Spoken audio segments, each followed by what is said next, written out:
What's going on, guys? It's Shane, and I have another airsoft review for you today. I decided to treat myself. I only get another gun probably once a year, and I've been playing this sport for about 4 years now, so that kind of tells you how many guns I have. This time, since I normally do a lot of CQB, I decided to go ahead and get the tried and true MP5K. This is the Tokyo Marui High Cycle Edition. That means it shoots over 25 BBs per second. And this thing is stellar. I'll show you an example of that, but now we're just gonna go ahead and open up the box. I got this guy from eHobby. Shipping was around $60 for this, along with all the accessories that I will show you in another video. And it got here in a week, so I'm happy. Nothing was damaged. Everything looks like it's in good working order here. All right, so as we open up the box, you'll see that it has your manuals and your warranty and all that stuff here on the inside. Not really worried about that at the moment. When you get it, you can go ahead and go through that guy.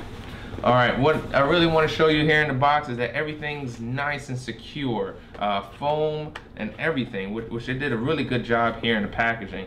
Obviously, you have your gun. It comes with a wind-up mag that holds over 200 BBs. I'm not a huge fan of it because, you know, with the whole wind-up, sometimes it kicks back. I'm not sure why, but I'm not a big fan of wind-up mags in general.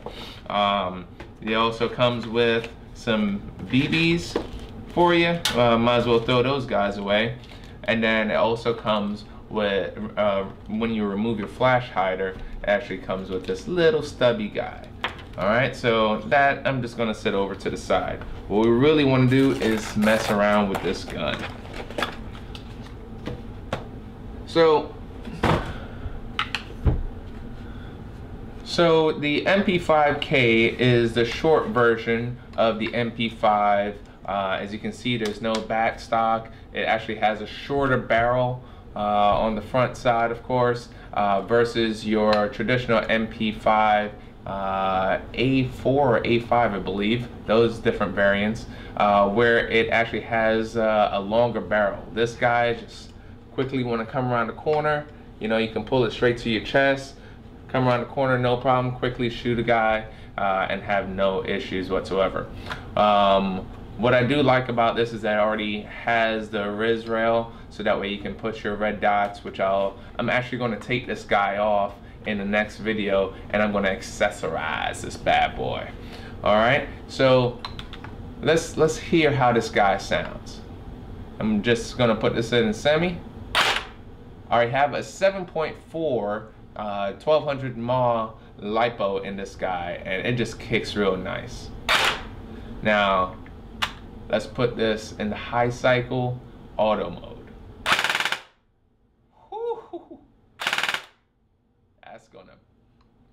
That's gonna tear somebody up in CQB, I tell you that. All right, so as you can see, it just has a ergonomic grip here.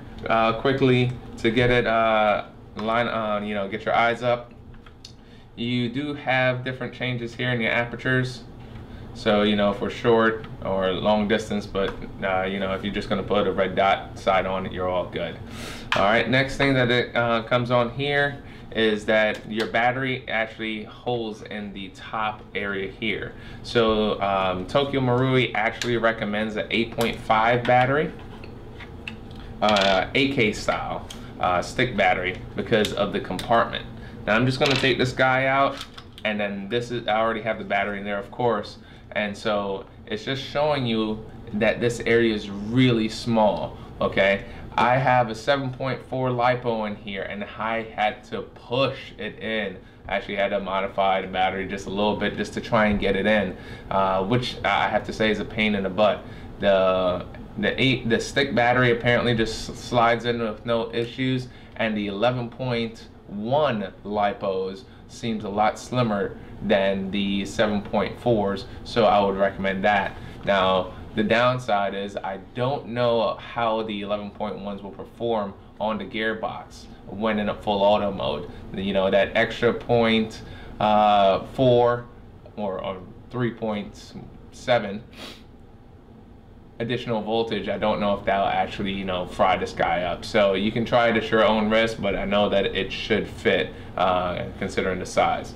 Okay, so one thing about this guy that you guys always got to remember is that we got the mag. It just comes on, slaps this guy in, no problem. Just go ahead and wind it up however you want. I do have some BBs in there. Regular release is just pulling down. Nothing is fed in at this moment. But what I went ahead and did, instead of the wind-ups, I also purchased some mid-caps. So these, instead of holding over 200, these only hold 90, but there's no wind-up. I also got these from Me Hobby. Just got these guys, and this is actually a 9-pack. Or 8-pack, I should say. So, you know, Christmas has come early, and this wasn't actually very expensive. I'll try and put the links at the bottom.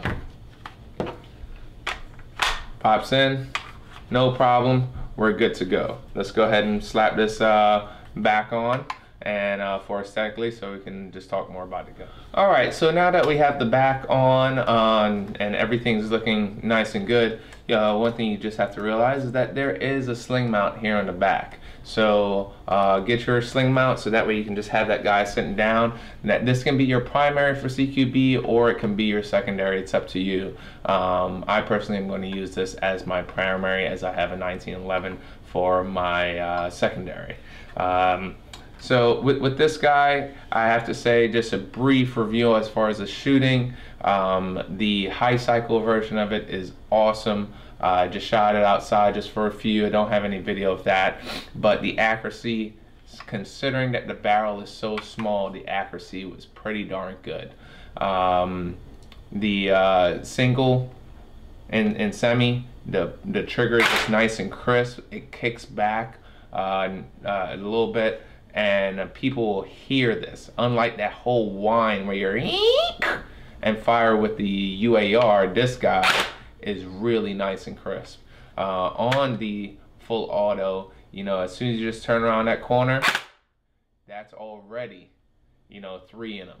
I mean, that quick. So it's just a beautiful gun. I'm really glad with this purchase.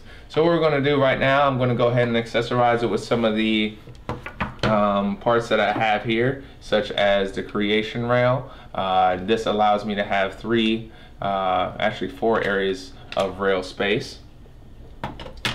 I have an Olight M20X Warrior. Now this one is an older model, so I actually do not have the trigger so that way I can mount it to the gun. So I picked up some inexpensive flashlight for like $15–20 on Amazon, and I'm going to go ahead and show you guys that I'm mounting that guy. Then one of the red dots that I had just kind of sitting around, I'm going to go ahead and throw this guy on here. The other one that I have on the UAR is an NC Star. This is like the NC Star. The guy said it's like the NC Star, but just a lot less expensive, and it gives you green and red and blah blah blah. But it sucks outdoors. I mean, you get what you pay for. The NC Star actually works well outside. This thing, I mean, it's snowing outside and I couldn't see a freaking thing. So yeah, you get what you pay for. All right, so on the next video, I'm just gonna go ahead and break down this guy right here. All right, thanks for watching, and catch you around.